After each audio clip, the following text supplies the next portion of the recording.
Anil ji, stock in action इस समय का? स्टॉक इन एक्शन है एक और सरकारी कंपनी जिसका मैंने हिंट तो दे ही दिया था कि सरकारी company BEL, Bharat electronics limited.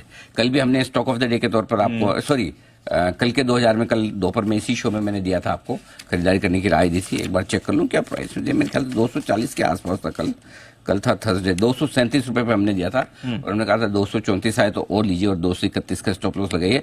240, 245 और 250 के टारगेट लिए, 250 का तीसरा टारगेट आपके सामने।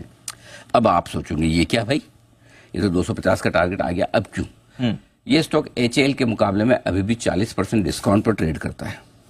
ये एक और दूसरा PSU है जो तगड़े ऑर्डर्स ले रहा है और साल दर साल ऑर्डर बुक में इनके 30% की बढ़त है। ठीक है, दूसरी चीज BL में भी जो आज रिपोर्ट्स आ रही हैं, जो हर 6 महीने में निफ्टी में बदलाव होते हैं तो इस बार संभावना ये बताई जा रही है कि निफ्टी के बदलाव में LTI माइंट्री और एक और दूसरा BEL नहीं, अच्छा डिवीज, इन दोनों की विदाई हो जाएगी और स्वागत किया जाएगा BL का और ट्रेंट का। ठीक है, ट्रेंट और BL। तब ट्रेंट तो इतना महंगा है कि मेरी हिम्मत नहीं होती। I love it but I can't give it. प्यार करना और देना दोनों में बड़ा फर्क है BL में प्यार भी करता हूँ और दे भी सकता हूँ, बार बार देता हूँ मैं, इसलिए BL मुझे लगता है कि निफ्टी में आने का अभी तो इसको और फायदा मिलेगा और इसमें आप फ्लोज आते हुए देखेंगे नेचुरली, और ये तो होगा भी 2 महीने का काम है, 2-3 महीने का काम।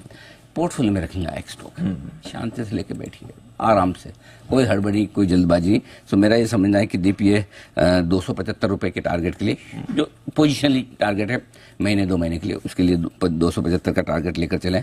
शॉर्ट टर्म टारगेट अगर किसी को रखने हैं तो 255 265 के रख सकते हैं। ये 5-7 दिनों के लिए ट्रेडिंग के लिहाज से हो सकते हैं। एकदम शॉर्ट टर्म 255 है, उसके बाद 265 का टारगेट है। लेकिन मुझे लगता है कि इवेंचुअली ये 6 महीने 12 महीने के लिए आपको पोर्टफोलियो में रखना चाहिए। अगर इलेक्शन के रिजल्ट बाजार की इच्छा के मुताबिक आए, ये भेल BL वगैरह ये आपको पकड़ में नहीं आएंगे। IRCTC जो अभी हमारे आशु जी बता रहे थे, और इसीलिए मैं कह रहा हूँ फिर से याद दिलाना, खाना खाते वक्त आप मुझे एक आपको अच्छा पोर्टफोलियो बना के PSU स्टॉक्स का देना है। बिल्कुल सर, वो तो नोट कर ही लिया है। बाय द वे 24 घंटे पहले ट्रेडिंग कॉल दिया था इस पे 2000 में। बिल्कुल 237 पे दिया था, 240, 245, 250 के टारगेट थे, 250 पर एग्जैक्टली कल वाले तीनों टारगेट यहाँ पर आ चुके हैं। और इस बार मैंने बहुत दिनों बाद दिया, क्योंकि आप देखिए पिछले 5-7-10 दिन से मार्केट में कॉन्फिडेंस नहीं आ रहा था, क्योंकि स्टॉक प्रॉपर रिएक्शन नहीं दे रहे थे, तो इसलिए हमने रोक के भी रखा था। स्टॉक इन एक्शन भी कहाँ दे रहा था, करेक्ट 5-7 दिन से रहे। तो ऐसा नहीं, कई बार मैं नहीं देता हूँ तो इसलिए नहीं देता हूँ कि मुझे खुद को ही कम कॉन्फिडेंस है मार्केट पे या स्टॉक पे। भाई कोई जबरदस्ती तो है नहीं देने जी, ऐसा तो है नहीं कि मैंने नहीं दिया तो आपने शो नहीं देखा।